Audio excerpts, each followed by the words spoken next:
Assalamualaikum warahmatullahi wabarakatuh. Untuk kalian yang mau nonton video ini, sebelum dilanjutkan, sekali lagi Mas Tulus tegaskan, Mas Tulus tidak pernah memaksa jenengan untuk mempercayai apa Mas Tulus sampaikan, dan tidak pernah memaksa untuk menerapkan kemudian mempercayai segala sesuatu yang ada di video ini. Oke?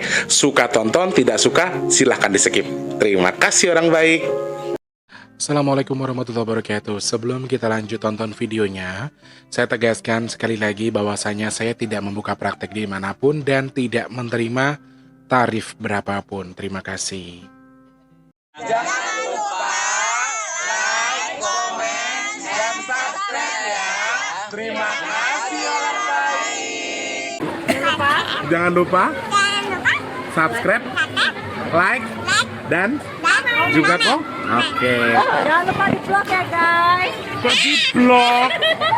Bukan jodohku sawangan jantungku, dan marem gamunya seni sepiro kesungguhanku.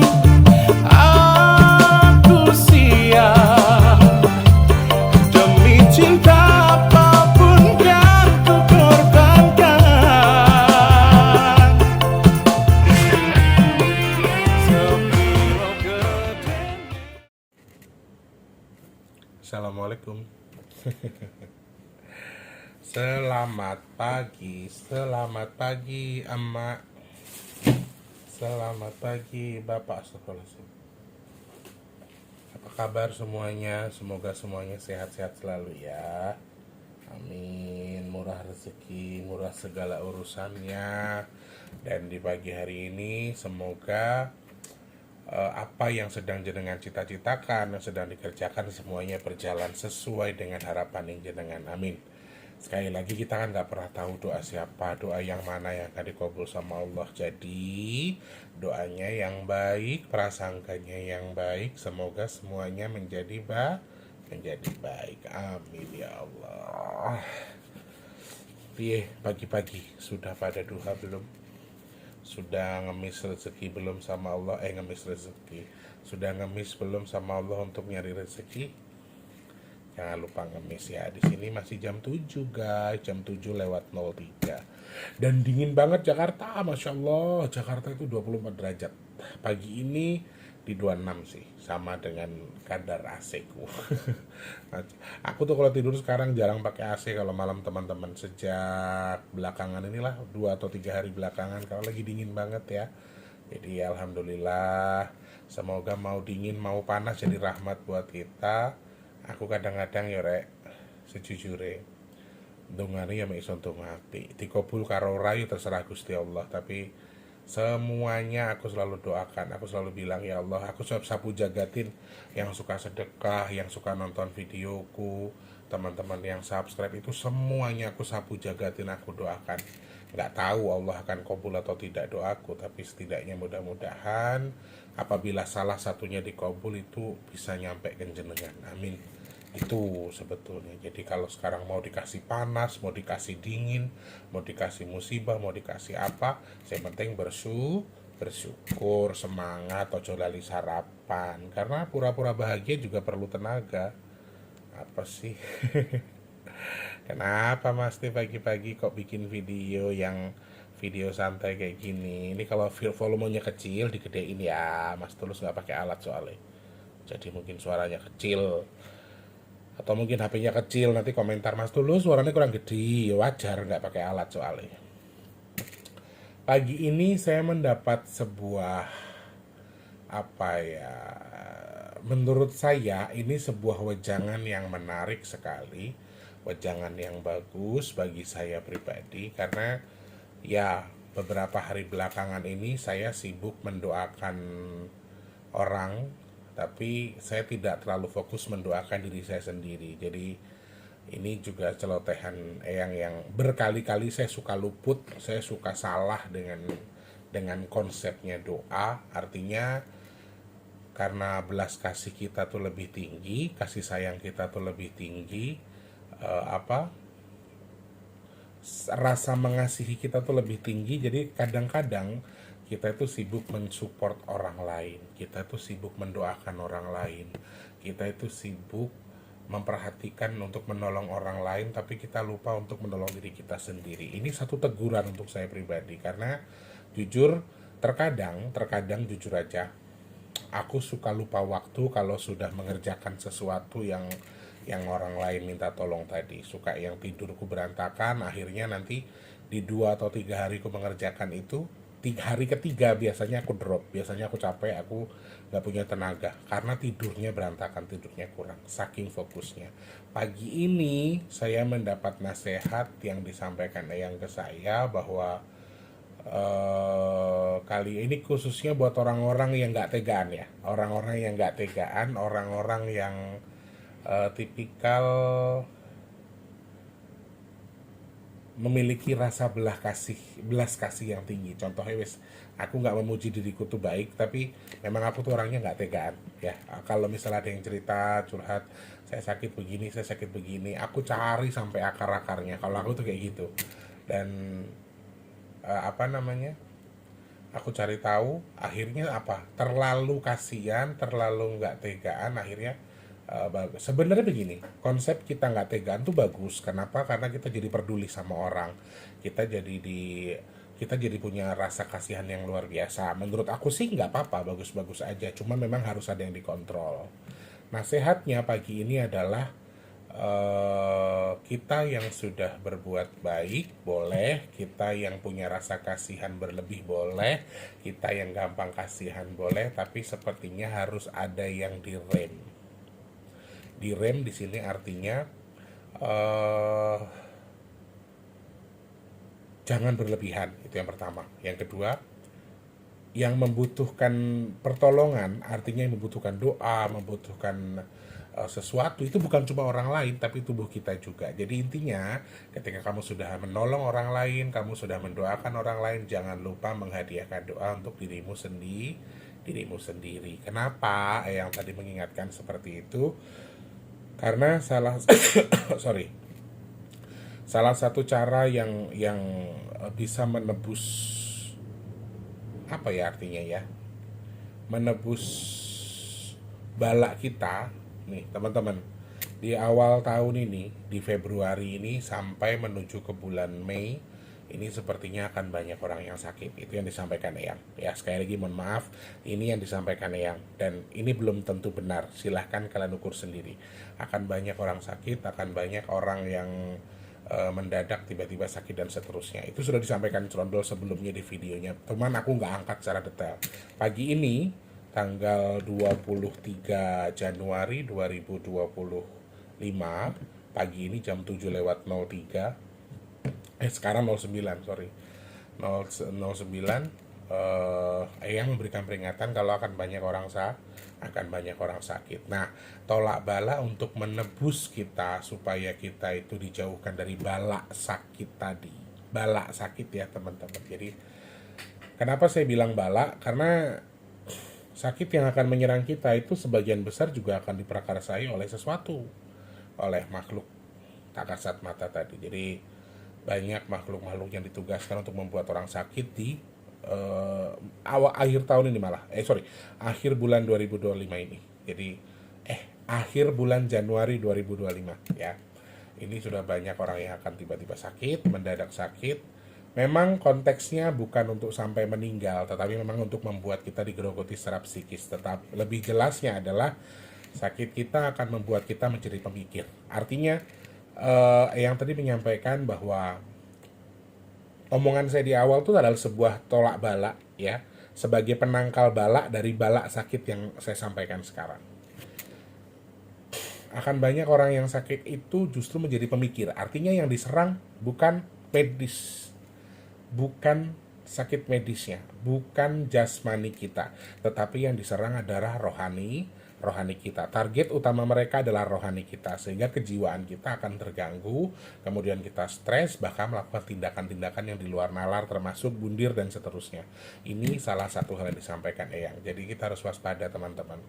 Artinya di sini apakah sama dengan yang disampaikan Eyang? Kalian yang sakit tiba-tiba batuk tuh pikirannya mati. Sakit apa ini? Batuk apa ini? Kok batuknya lama? Kok kenapa? Terus misalnya sendawa, simpelnya aja, kok aku sendawa terus, apa aku punya mah, apa aku perutku gini, perutku gitu. Jadi kita tuh akan tersuges, sakit yang nggak bahaya jadi bahaya gara-gara sugesnya kita. Itu yang disampaikan ya. Nah, makhluk ini membuat kita menjadi pemikir, membuat kita menjadi orang yang dalam tanda kutip akhirnya mental kita yang sehat ikut sakit gara-gara sakitnya kita yang seharusnya nggak seberapa. Paham maksudnya Mas Tulus ya. Jadi Eyang menyampaikan bahwa untuk ke depan bahkan diawali dari pergantian bulan menuju Februari ini, di akhir bulan Januari 2025 itu akan banyak orang-orang sakit ringan, tetapi karena sakitnya tadi dipengaruhi oleh si bala bangsa jin ini akan membuat kita jadi pemikir. Artinya kayak keselio, aduh asam urat nih mau buntung nih, mau pincak nih istilahnya gitu. Terus kayak yang jadi kita tuh kayak ketakutan sendiri, ketakutan karena sakit yang sedang kita rasakan. Itu yang disampaikan Eyang. Jadi kita tuh ketakutan atas apa yang kita rasakan, kita dibuat berlebihan, belas kasih tadi. Nah, jadi intinya belas kasih yang tadi di awal itu juga bisa diprakarsai oleh mereka, itu bisa dipengaruhi oleh mereka juga, sehingga rasa kasihan kita tadi jadi berlebihan, terkesannya baik tapi ternyata nggak baik buat tubuh kita. Akhirnya akan banyak orang sakit mendadak, sakitnya dipengaruhi sama tadi. Contohnya misalnya kamu tuh orangnya nggak tegaan, kamu bantuin orang tapi kamu nggak pernah mikirin diri kamu sendiri, akhirnya kamu sakit gara-gara rasa belas kasihan kamu tadi. Nah, itu tuh bisa diprakarsa, apa ya, bisa dikontaminasi dengan mereka yang saya sebutkan di awal. Jadi ini akan membuat kita lebih mudah sakit karena capek secara medis, secara fisik kita capek, kemudian secara jasmani kita capek, secara rohani kita dihajar dengan pemikiran kita tadi, enggak tega, kasihan. Kalau aku memang sebelum ada kejadian seperti ini atau warning seperti ini, memang aku tuh orangnya tetap aja nggak tegaan, mau dibiarin nggak bisa. Kadang-kadang tengah malam kebangun tetap ingat langsung ngambil wudhu apa segala macam. Itu udah tabiatku dari dulu. Cuman untuk yang kali ini aku memang harus ngerem. Artinya bukan, aku nggak melarang ya teman-teman, Eyang juga nggak melarang, tapi harus direm, harus jaga kesehatan juga. Kenapa? Karena siklusnya mungkin juga dipengaruhi sama cuaca yang sedang kurang baik, terus ditambah lagi dengan adanya makhluk tadi. Jadi kita itu diperbolehkan kasihan, nggak tega sama orang, diperbolehkan, sangat-sangat diperbolehkan, tetapi harus ada porsinya. Bahkan ada yang harus direm kalau kamu sudah terlalu capek. Contohnya Mas Tulus, jujur aja kemarin saya drop teman-teman, tadi malam juga saya drop. Jadi karena terlalu fokus, kadang-kadang aku tuh tetap nggak tega kalau begini soal orang yang sakit, khususnya orang yang sakit yang sudah tua, itu aku nggak tegaan. Jadi aku akan cari dari akarnya. Kalau toh aku nggak bisa bantu orang itu sembuh, setidaknya aku cari jalurnya biar orang itu sakit tapi menyadari kesalahannya kemudian memperbaiki. Harapanku sih jadi amit-amit ketika dia sudah diambil sama Gusti Allah, tapi dengan rasa bersalah yang sudah diakui gitu loh, Rek. Ngerti maksudnya Mas Tulus ya? Jadi aku selalu cari celah dari ujung ke ujung, aku korek lagi sampai bawah, sampai ketemu jalurnya. Oh, jenengan tuh begini. Soal sembuh atau tidak itu haknya Allah, tapi kalau saya jadi perantara, kemudian saya bisa cari celahnya, setidaknya tuh saya buka. Artinya buka jalur masa lalunya, kemudian buat dia menyadari kesalahannya. Oh, sakitku tuh karena ini yang harus saya perbaiki. Itu tujuanku sih di situ. Cuma kadang-kadang aku tuh terlalu berlebihan, ngebuang waktunya berlebihan. Jadi tidurnya berantakan, akhirnya sakit, jujur aja. Sakit sih nggak sakit parah, cuman kayak yang ngeganggu aktivitas akhirnya gara-gara itu gitu. Pemikir saya tuh orangnya. Itu yang disampaikan Eyang ya. Jadi teman-teman harus boleh tapi jangan berlebihan. Sama dengan halnya ketika kalian tuh sudah sering membantu orang tapi kalian tuh bisa jadi dimanfaatkan. Ini juga salah satu yang disampaikan Eyang. Hati-hati ya teman-teman, mau sebaik apa kita tetap harus ada yang direm. Intinya harus ada yang direm, jangan berlebihan, karena sangat besar kemungkinan kalau kalian bisa dimanfaatkan. Pokoknya ada jalaran nih di mana kalian sakit. Buat apa? Buat jalaran itu apa ya bahasa Indonesia? Buat penyebab kamu nanti ditipu sama teman kamu gara-gara kamu terlalu baik, nanti ditipu sama siapa, kemudian kamu sakit. Setelah sakit, kamu akan dipikir jadi pemikir. Kamu akan jadi orang berbeda, akhirnya mental kamu sakit, kamu bisa di luar nalar melakukan hal-hal yang di luar batas kemampuan kamu, sehingga kamu terlalu stres, kejiwaan kamu terganggu, mental kamu dikenakan, ya kan, dihajar, akhirnya kamu jadi sakit yang tadinya cuma sakit medis biasa, cuma flu biasa, prasangkanya jadi kemana-mana, akhirnya jadi penyakit yang besar. Itu salah satu yang disampaikan Eyang. Jadi kita tuh sakit biasa, kemudian nanti dibikin pikiran kita, tadi yang seperti Mas Tulus sampaikan, ibarat kata sendawa berkali-kali, perutku ada tumor kali ya, amit jumbai. Mungkin mulut-mulut kita yang berbicara tuh harusnya enggak. Jadi maksudnya Mas Tulus di sini adalah mengingatkan bahwa jaga kesehatan karena akan banyak orang sakit. Mungkin, mudah-mudahan tidak, amin. Ini jadi warning aja. Kemudian kalau sudah sakit, pemikiran kita jangan berlebihan, eh, jangan terlalu overthinking dengan sakitnya. Akeh sing ora sakit mati pirang-pirang. Jadi jangan takut untuk mati gara-gara sakit. Sakit itu tuh sebetulnya, makanya saya sering banget bilang sama orang-orang yang curhat ke saya yang sakit, saya bilang apa? Sakit itu cara Allah ngurangi dosa kita buat di akhirat loh. Kan kamu nggak tahu dulu yang kamu lakuin apa, yang kamu sengaja apa tidak istilahnya. Jadi itu jadi poin-poin yang sering aku tegaskan ke subscriberku supaya apa? Jadi pemahaman mereka untuk sakit itu bukan sesuatu yang mengakhiri gitu loh. Sakit itu tidak semua membuat orang mati, tapi kalau kita terlalu pemikir akhirnya jadi mati gara-gara pikiran kita, bukan karena penyakit kita. Itu berkali-kali aku sampaikan. Jadi ya mudah-mudahan itu jadi bahan pembelajaran buat kita untuk lebih hati-hati. Yang pertama, jaga kesehatan. Terus kalau sakit nggak usah mikir yang aneh-aneh. Sudah sakit ya sakit, Allah lagi ngurangin dosaku. Kalau emang butuh demam, butuh paracetamol ya paracetamol. Sakit apa ya butuh, silakan. Yang mana yang bisa ditempuh aja, yang bisa kalian ini. Kalau udah nggak kuat ya ke dokter gitu. Jadi nggak usah mikir yang aneh-aneh. Aku sakit apa enggak.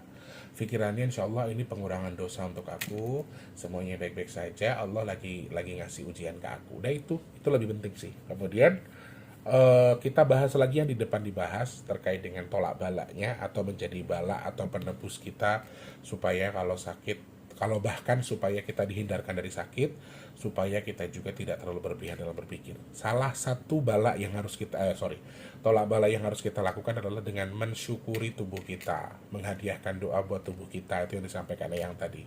Jadi jangan cuma doain orang, jangan cuma doain untuk kerezekian tok, tapi doain buat tubuh kamu, ungkapkan rasa terima kasih kamu ke tubuh kamu, kemudian hadiahkan Al-Fatihah buat tubuh kita juga, buat yang muslim. Intinya syukuri apa yang Tuhan beri di tubuh kita ini sekarang. Jadi bukan cuma soal, artinya mohon maaf, kita bisa membantu, duit kamu banyak boleh, kamu bisa bantu orang banyak boleh, tapi tubuh kamu juga harus kamu kasih reward. Misalnya kamu selama ini, aku sedekah terus, aku baik terus sama orang, tapi apa yang mau aku beli itu aku tahan karena uangnya lebih baik buat bantu orang. Itu memang bagus, tapi kalau berlebihan sama saja kamu tidak memberikan reward kepada tubuh kamu, sama aja kamu tidak membahagiakan diri kamu. Jadi maksudnya yang di sini adalah bahagiakan diri kamu, hadiahkan doa buat tubuh kamu. Jangan sibuk untuk orang lain, tapi tubuh kita juga perlu hadiah dalam tanda kutip. Jadi hadiahnya itu bisa jadi dengan ngasih reward buat tubuh kita. Apa yang mau kita beli kalau emang cukup, kalau emang ada lebihnya yang sudah diniatkan dibantu. Jadi jangan melulu bantu orang terus kita lupa dengan tubuh kita yang juga perlu kita bantu dengan reward, dengan kebahagiaan. Bahagiakan tubuh kita, itu penting menurut yang disampaikan yang kemudian. Kenapa yang bilang untuk jangan berlebihan? Karena kemungkinan kalian tertipu, sakit psikis kalian gara-gara uang yang kalian bantu ke orang ternyata kalian ditipu, itu juga besar. Jadi hati-hati. Ngerti maksudnya ya? Jadi kalian baik sama orang yang ternyata kita baikin tuh jahat gitu loh, manfaatin kita. Nah itu akan bikin kita jadi pemikir, ya Allah kenapa sih dulu aku terlalu baik banget, mungkin akan mikir begitu, akhirnya jadi sakit. Ini bahaya ya, karena kita akan diserang lebih dari dalam, bukan medis, bukan fisik kita, tapi psikis kita yang akan diserang. Jadi jaga kesehatan, positifkan pemikiran kita. Ada masalah yang diselesaikan dengan baik sama keluarga, istri, suami, dia obrolin dengan jernih, kemudian dicari solusinya. Ya itu. Lalu jangan berlebihan dalam berbuat baik. Mohon maaf, saya tidak melarang berbuat baik, yang juga tidak melarang itu, tapi artinya harus ada batasan di mana berbuat baik itu bukan cuma kepada orang lain, tapi untuk tubuhmu sendiri dengan tadi mendoakan tubuh kamu, kemudian menghadiahkan doa ya, kemudian membeli sesuatu yang memang pengen kamu beli. Jadi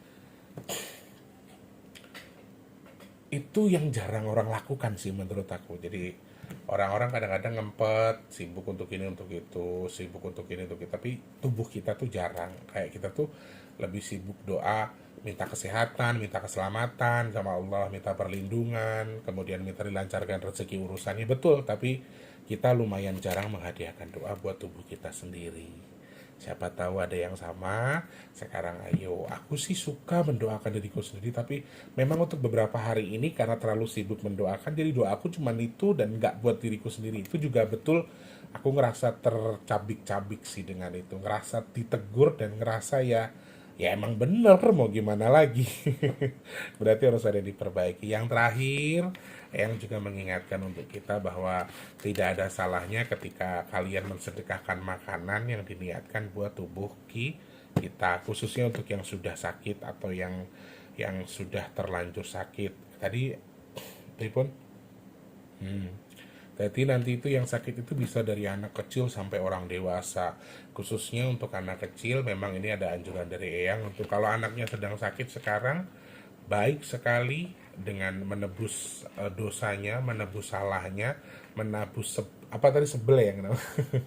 Sebel tuh kesialan lah artinya gitu ya. Sakit itu kan dianggap pengurang dosa tapi juga sebagai wujud kesialan kita karena karma dari apa yang kita lakukan kalau menurut Eyang. Jadi sebelnya itu tadi disebut dengan sedekah makanan ya, sedekah makanan ke orang lain, ke siapa, ke tetangga, niatnya buat anaknya, entah dibikin ngomong-ngomong, dibikin selamatan juga boleh, atau orang tua kita atau keluarga kita atau tubuh kita sekarang sedang kurang sehat, sedekah makanan, niatkan sedekahnya untuk tubuh kita. Jadi niatnya adalah untuk kita. Kalau orang tua ya niat buat anaknya, ya sebutkan buat anaknya. Kalau buat kita yang sedang sakit berarti niatnya adalah pahalanya untuk tubuh saya gitu. Jadi ini hal yang bagi kalian mungkin nggak penting, tapi bagi saya menohok banget karena ya kita suka lupa mendoakan tubuh kita sih gitu. Jadi harapan Mas Tulus ya ocehan-ocehan begini nih jadi bahan pembelajaran buat kita, menjadikan kita manusia lebih baik lagi. Soal ibadah ki urusanmu karo Gusti Allah, soal agama keyakinan ki urusanmu karo Gusti Allah, tapi sekali lagi alangkah baiknya kalau kita sama-sama belajar jadi baik sekarang ya. Baik dalam arti ibadahku belum baik Mas Tulus, tapi kelakuanku baik kok, aku nggak jahat sama orang, aku nggak makan rezeki orang, aku nggak zina, aku nggak narkoba segala macam, itu bagus. Jadi silahkan, baik di sini tidak selalu adalah orang yang taat beribadah, tapi baik itu adalah hal yang bisa dilakukan oleh semua orang, termasuk penjahat sekalipun. Jadi yuk sama-sama jadi baik. Harapan Mas Tulus mudah-mudahan yang disampaikan Eyang tadi, ulasannya yang saya sampaikan ke teman-teman manfaat ya, amin. Jangan lupa juga untuk apa, Rek, nasi box sudah 3, sekian loh Rek, sudah hampir 4 jutaan. Ayo toh Rek, dibantu Rek, tinggal 31 tuh 7 hari lagi loh guys. Ya dibantu ya guys. Alah, malah rakyat dibuka. Apa HP ku kadang-kadang tanganku kan apa basah, jadi sidik jarinya nggak kebuka. Wis kowe lah ya. Pokoknya gitu. Harapan Mas Tih mudah-mudahan manfaat hari ini yang saya sampaikan. Apa yang mau dibahas sarankan di Instagram atau bisa di postingan Mas Tulus di YouTube ya. Ini banyak banget yang teman minta. Ini ada yang Pekalongan, ada yang minta di Gerobokan banjir, kemudian ada yang minta untuk pembahasan planet yang katanya lagi sejajar. Apakah benar sejajar? Nanti kita cari tahu, nanti kita bahas ya. Oke. Jangan lupa sarapan, jangan lupa duha, semangat, prasangkanya baik, doanya baik. Sama jangan lupa sedekahkan sesuatu untuk tubuh kita, jangan lupa mendoakan untuk tubuh kita. Oke? Boleh buat orang tua, buat leluhur, buat teman, buat saudara, buat seluruh makhluk. Boleh membantu orang, boleh, tapi harus ditahan. Genah-genah kowe ngek yatim piatu jebret daripada kowe bantu wong sing ujung-ujungnya malah menipu kamu. Ya, seperti itu ya orang baik. Terima kasih. Selamat pagi, siang, sore dan juga malam. Sampai jumpa. Wassalamualaikum warahmatullahi wabarakatuh. Juali sarapan, guys. Aku malah belum masak.